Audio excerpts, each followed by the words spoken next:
दोस्तों, स्वागत है आपका फिर से मेरे YouTube चैनल गौर की वाणी में। उम्मीद करते हैं कि आप खुश होंगे।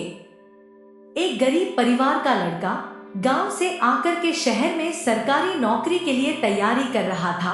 वह अपने कुछ मित्रों के साथ शहर में एक कमरा लेकर रह रहा था, जिससे कि उसका खर्चा काम हो। वह वहां पर अपनी नौकरी के लिए कुछ परीक्षाएं दे चुका था, कुछ परीक्षाएं बाकी थी, पर कहीं उसकी सिलेक्शन नहीं होती थी। एक दिन उसके पास एक इंटरव्यू के लिए कॉल आया। वह बहुत खुश था और अगली ही सुबह उसे दूसरे शहर में इंटरव्यू के लिए जाना था। लेकिन समस्या यह थी कि इस लड़के के पास वहां तक जाने के लिए भी पैसे नहीं थे। यहाँ वह रहता था, वहां इसने अपने सामान में ढूंढा तो इसको मुश्किल से 50 मिले। वह एक गरीब परिवार का लड़का था। पढ़ाई के लिए बहुत कम पैसे मिलते थे घर से, तो उसी पैसे से उसको पढ़ाई का खर्चा, शहर का खर्चा, वहां पर रहने का खर्चा, सब कुछ अकेले ही देखना होता था। तो वह समझ नहीं पा रहा था क्या करें। सोचा कि अपने साथ रहने दोस्तों से कुछ पैसे उधार मांग ले, पर उनसे पहले ही उसने उन लोगों से पैसे लिए हुए थे, तो अभी तक से उन्हें भी लौटाया नहीं। इसलिए उसने उन दोस्तों से पैसे नहीं मांगे, क्योंकि पैसे मांगेगा तो शर्म आएगी। अगली सुबह हिम्मत करके उसने उसके पास एक जोड़ी कपड़े अच्छे वाले जो थे उसके पास, उन्हें पहन करके और साथ में अपने कागजात लेकर वह बस स्टैंड की तरफ चल दिया। घर में जो मंदिर बनाया हुआ था, वहां ऊपर वाले को धन्यवाद दे रहा था। पूछ भी रहा था कि क्या कर दिया मेरे साथ, वहां जाने के लिए लेट भी हो जाऊंगा और मेरे पास वहां तक जाने के लिए पैसे भी नहीं हैं। अगर एक बार मैं वहां तक पहुंच जाऊंगा तो वापस मैं पैदल ही आ जाऊंगा। वह लड़का बस स्टैंड पर खड़ा था, तो उसको लग रहा था कोई ना कोई जान पहचान का मिल ही जाएगा। आज लिफ्ट मिल जाएगी और ऑफिस पहुंच जाऊंगा और इंटरव्यू दे करके वापस आ जाऊंगा। बस स्टैंड पर बहुत देर से खड़ा था, वहां उसको कोई जान पहचान का नहीं मिला और बस में चढ़ने के लिए किराया जो था वह भी पूरा नहीं था। लड़का बहुत परेशान था और फिर वह उस बस स्टैंड से वापस आया और वहां से आकर के देखता है कि उस बस स्टैंड के पीछे एक हनुमान जी का एक बड़ा सा मंदिर था। फिर उस लड़के ने सोचा कि ऊपर वाले से जाकर के ही मांग लेता हूँ। लड़का उस मंदिर में पहुंचता है। मंदिर के अंदर जाकर भगवान को प्रणाम करता है और बोलता है कि भगवान, इस समस्या से अब आप ही बचा सकते हैं। हनुमान जी के सामने कुछ देर बैठता है, फिर वापस आकर के सीढ़ियों पर बैठ करके जूते पहन रहा होता है तो देखता है कि पास में एक फकीर बैठे हुए हैं और उनके कटोरे में बहुत सारे पैसे रखे हुए हैं। वह लड़का फिर मंदिर की तरफ मुड़ता है और कहता है, वाह भगवान, यह आपकी कैसी लीला है। जिसको पैसे की जरूरत है उसको पैसे दे नहीं रहे हो, जिसको नहीं चाहिए उसको बहुत सारे दे रखे हैं।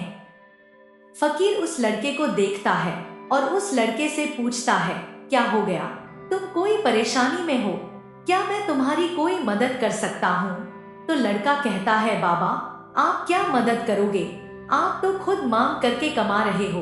तो फकीर कहता है, नहीं मांग करके नहीं कमा रहा मैं, इस मंदिर में जो आता है वो इसलिए नहीं दे करके जा रहा है कि मैं उनसे पैसे मांग रहा हूँ। वह लोग इसलिए दे करके जा रहे हैं कि उन लोगों को पुण्य कमाना है, इसलिए वह लोग अपना पाप काटने के लिए मुझे कुछ पैसे दे जाते हैं।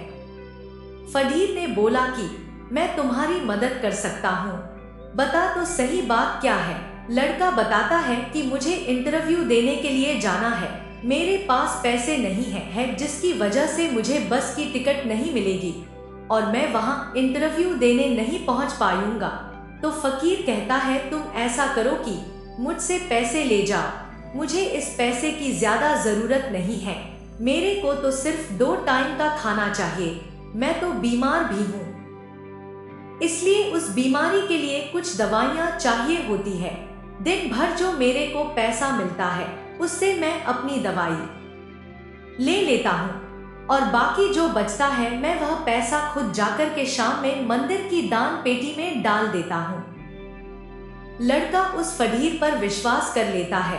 वह फकीर से पैसे ले लेता है और बोलता है कि बाबा जब मेरे पास आ जाएंगे मैं आपको वह पैसे लौटाने के लिए जरूर आऊंगा। फकीर बोलता है कोई बात नहीं, मैं यहीं बैठा हूँ, मेरा कहीं और ठिकाना नहीं है। लड़का फिर वहां से जाता है और इंटरव्यू देता है।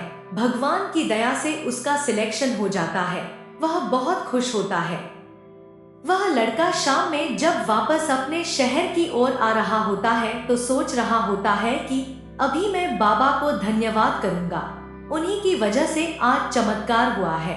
वह उस मंदिर के पास पहुंचता है तो देखता है कि वहां सब बदल चुका होता है। वहां बहुत ज्यादा भीड़ जमा थी, लोग ही लोग इकट्ठे हुए थे।